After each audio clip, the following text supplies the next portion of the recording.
Right now, just days before the start of early voting, an Arizona court shuts down a raging legal conflict that threatened to cause chaos at the polls. So, is this the end of the increasingly political power struggle over who runs Maricopa County's elections? Also on Square Off, why Trump partisan Andy Biggs name-checked a dozen Democrats during the GOP governor debate. Could Republicans silence school voucher opponents and the state's largest teachers union on the November ballot? Why does AG candidate Warren Peterson want DACA recipients targeted for deportation? We start with your vote. For a year now, the Maricopa County Board and newly elected County Recorder Justin Heap have been engaged in an escalating power struggle over who will run what in our elections. And by the what, I mean things like counting your ballot and securing your ballot. The power struggle is played out in the courts. A Republican-led board that's defended our elections, sued by a Trump-aligned recorder whose recent actions indicate he is on the Trump administration's side during these midterm elections. Republican recorder Justin Heap won the first round in court in April. Now an appeals court with an eye on the looming primary has put a pause on Heap's victory and the ongoing court case. So, will our midterm elections go off without a hitch? Joining us is Kate Brophy-McGee, Republican chairwoman of the Maricopa County Board. Welcome back to Square Off. Good to see you. Thank you. Good to be here. So this is the question that matters most to voters. County Board and Justin Heap's office still have to collaborate to conduct a well-run election. Given everything that's happened over the past year, can you two do that? Well, a couple of things. The appellate court stay is an enormous help in creating the clarity that we need to do what we have always done, great elections. A lot of people don't know that since we were elected and took office in 25, we've run 5 smaller elections. We've been able to work together collaboratively. Both our election, the board's election staff and the recorder's career staff have great working relationships. It is our hope and expectation that those relationships can commence without the interference from this lawsuit.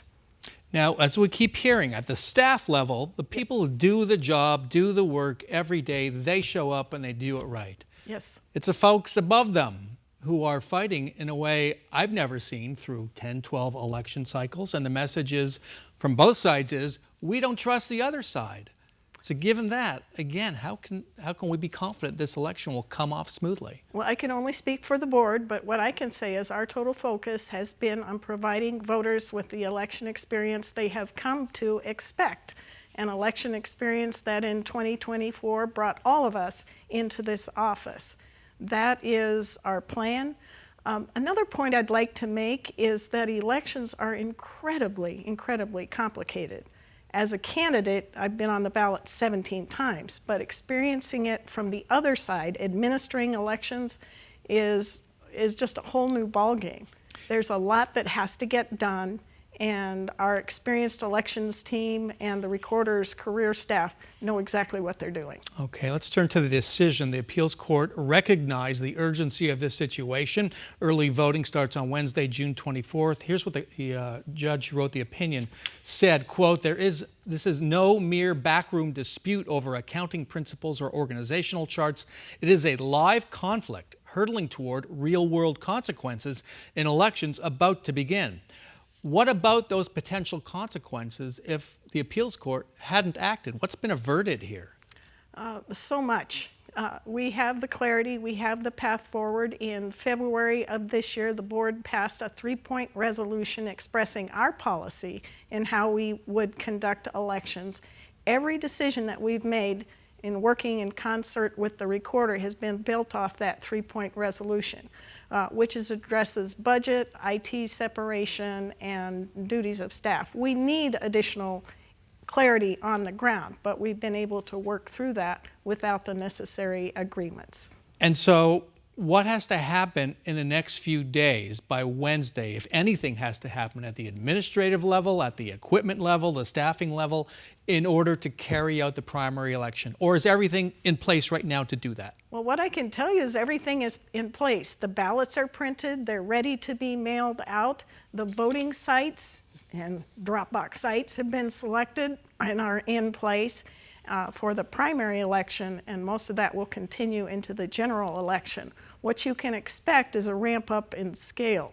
It's an enormous election, primary. It will be even more so in November with the statewide offices, and it's been a ramp up from the 5 smaller elections we've conducted earlier. Let's look at what Justin Heap said after the appeals court ruling this past week. Quote, "My office remains fully committed to conducting a secure, orderly, and lawful election. While this litigation continues, we intend to seek immediate action from the Arizona Supreme Court." So he's not given up. He's not done. And it's unclear whether he's going to let this rest until after the election. What do you think? Well, I'm not surprised by his statement, but at the end of the day, I would like to think that he has the intent of conducting an excellent election. How confident are you? Again, because the animosity was so deep. I am confident in his staff. I am not confident in him or his senior leadership. But at the end of the day, we have to put together an election and we have to make it work. And there are people on the ground, both in elections and in the recorder's office, who know how to make that happen. So you don't trust him? I'm not sure why I should. And yet you think this election can go off Yes. just fine? Politicians are politicians. They want to be reelected. They want to be relevant. If this election does not go off, then the voters will be disenfranchised. And that has been his point from day one as well as ours. We are here to protect our voters. We are here to honor our voters. They are our complete and total focus. And I will work with anyone, as you know well from my time in the legislature, to get things done for the people that need it done for them. Some background on how this case arrived at the appeals court, because it's important. I know some viewers are wondering when I'm going to get to it. Justin Heap sued in 2025 to regain duties the board took away from his office in October 24 before his election the following November.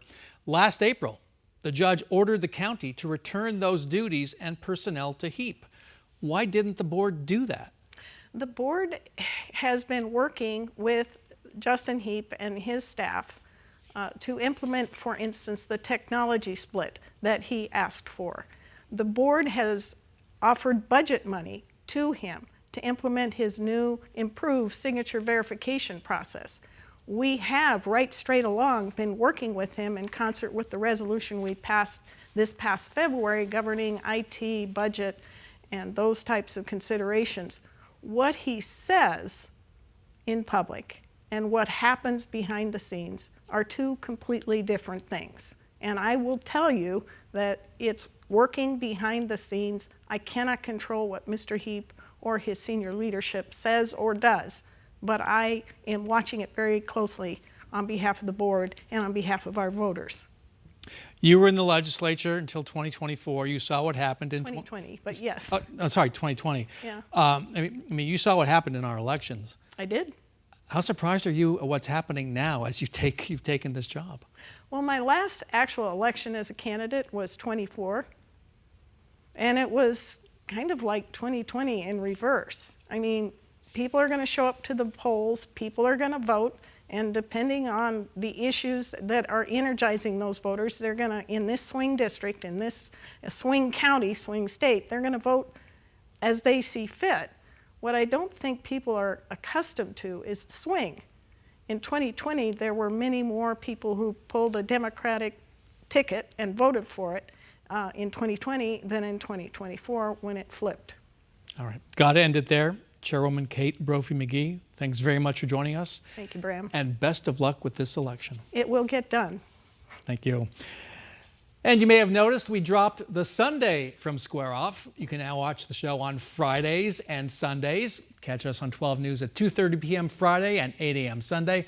Or watch us on the 12 News streaming app at 2:30 and 7:30 p.m. Fridays or 8 a.m. Sundays. If you miss a show, it will be on the 12 News streaming app. And when we come back, why the state's largest teachers union could face an existential threat on the November ballot. But first, Trump partisan Andy Biggs embraces Democrats and John McCain during the Republican primary for governor. What is going on? These are bills and legislation which shows that I know how to work across the aisle and work with people who don't necessarily agree with me on many things. And I don't think we need another Kerry Lake loss in Arizona. And if Andy Biggs wins the primary, we lose the general election as Republicans. Welcome back to Square Off and Decision 2026. The 4 Republican candidates for Arizona governor met this past week in the first and only debate that included the frontrunner, Congressman Andy Biggs of Gilbert. You just heard Biggs doing what frontrunners do. The Trump partisan pivoted to general election voters by claiming he was bipartisan. His debate opponents, including construction contractor Scott Neely, didn't buy it.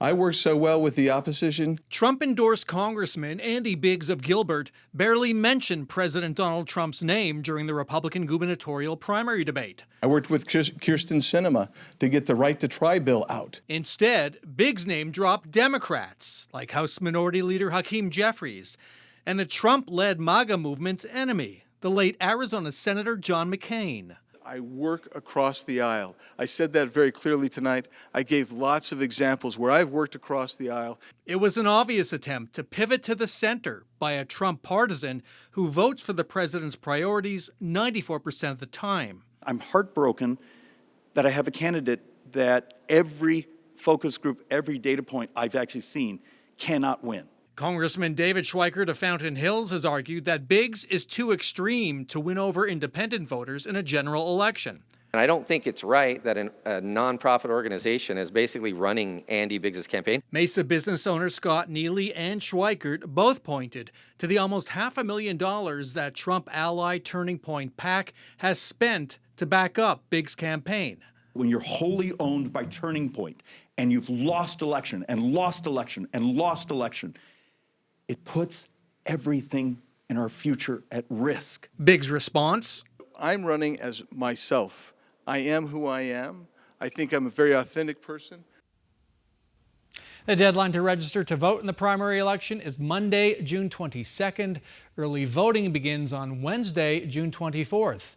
For more information on voting, go to beballotready.vote. When we come back, could Republicans silence school voucher opponents and the state's largest teachers union on the November ballot? Stay with us.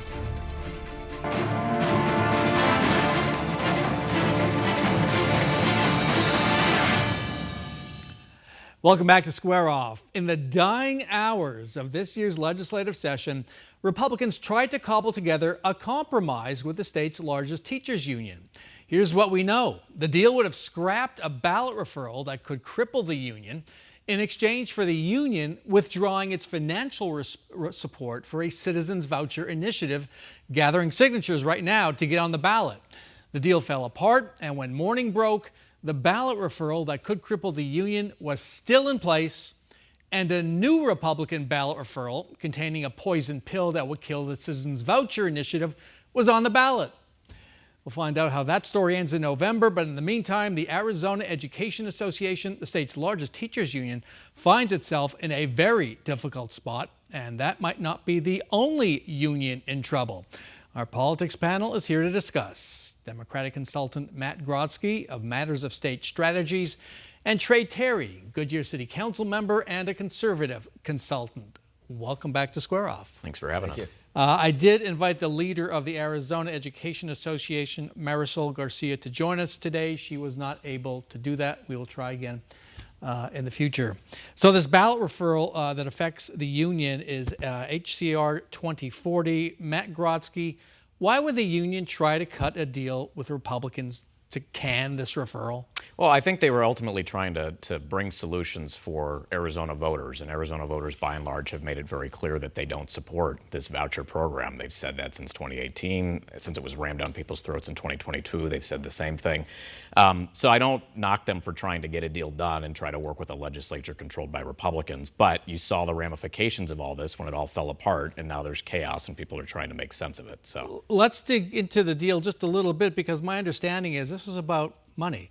They would either have to fight if HCR 2040 is on the ballot, which it is, they're going to have to fight that. And they've also pledged to help the Citizens Initiative on vouchers.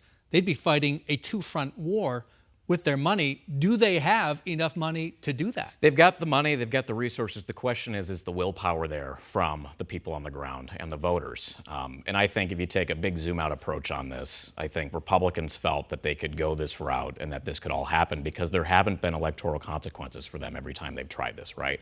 And so I think from a political perspective, as Democrats and people that support education, where we need to go with this and say, look, if you're frustrated by the shenanigans of all of this, it's time to flip the legislature. Because time and time again, we've spun people up about it, people get upset, but the legislature makeup doesn't change, right? So if you want to change this stuff, change the legislature. What about bad blood between the union, its own members who support the Citizens Initiative? Yes, there's always bad blood, and that's going to have to work itself out, right? And that's going to be incumbent on these organizations and their partners. But yeah, it's not great. It's not what anybody really had on their bingo card for the way this was going to end. But you know, that's what happens, and it's chaos, and it's the legislature, and that's what voters are tired of, unfortunately. Was it a worthwhile effort by Republicans to try to cut this deal? I think so. Because you have both sides, both extremes kind of pulling at each other with ESAs. ESAs are very popular, especially out in the suburbs, especially in most of Arizona among parents. And when you're talking about some of the waste and abuse there, it's only a small segment of it. You could get into waste and abuse with public school districts. I've sat here before as we've talked about numbers as large as $80 million for domed football stadiums in public school districts. And if you get two sides together to try to strike a deal, there's always this idea of a grand bargain that's out there, and I think they should be talking. I think they should be talking because if something gets on the ballot that eliminates the ability for the AEA in the Constitution to use taxpayer resources to run their political operations, Arizona voters are going to come down one way on that, and I think it doesn't take a genius to guess which way they'll come down. And specifically, 2040 would would not allow the school districts to collect dues for the unions, which is a real problem for any union. Speaking of any union, fire and police unions are concerned about this. Minutes before we took the set, we saw an opinion for Senate President Warren Peterson, who's behind this initiative, saying, don't worry, fire and police, this is okay. Is it okay? So I heard from my fire union yesterday on this. They called me, I have to put on my city council member hat. There is a lot of concern there. And the problem comes from the language is used. It's the same language, basically any political subdivision of the state that is used in all sorts of other statutes that incorporate, cities, counties, everything else, not just school districts. When this was put into law, a very similar law back in 2022, it included a specific carve-out mentioning that this is just for school districts. It does not include police, does not include fire. Ledge Council has come out saying, no, this is under the school district section. This should be, this only applies to school districts, but that should, it's a big concern. And I know the APA, police unions, fire, if they come out hard against this, that's going to be a problem. That's probably the only thing that could put this ballot referendum in trouble. Peterson became an attorney like a week ago, right? So I would not trust his assessment of interpreting. But this was, Ledge Council. Sure, it was Ledge Council, Yeah, but it's his interpretation on Twitter, right? And I think ultimately this comes down to when you're moving too fast on pieces of legislation, when you're trying to ram things through, this is where mistakes happen, right? And it just goes to show the boneheadedness of this effort. So I think to your point, yeah, if they come out hard against it, could kill the thing, but let's see. Get out your popcorn. But the general idea of it would be broadly popular. It would probably pass. That's why it was used as a bargaining chip to try to strike some sort of grand deal. And that went well. We'll see. On to Decision 2026. We saw Congressman Andy Biggs presenting himself as a bipartisan guy. during this past week's Republican gubernatorial debate. Trey, Biggs' opponents at the debate didn't buy it. Or would voters buy it if Biggs makes the ballot in November? Well, I think what voters will see is a candidate in Andy Biggs who was not there debating David Schweikert. He was there running against Katie Hobbs already. And as you mentioned, that pivot has seemingly begun, and I think that's quite smart. When Republicans have seen the last few cycles what happens when you don't pivot. When you just run to your base in the general election. You know, we have 2 Democrat senators, we have a Democratic governor, we have a Democratic Secretary of State and Attorney General, I think for that very exact reason. So I'm excited to see that this may be Biggs' tact, and a lot of people in the state business community remember his time as Senate president, as a legislator, and he has a decent track record to run on there.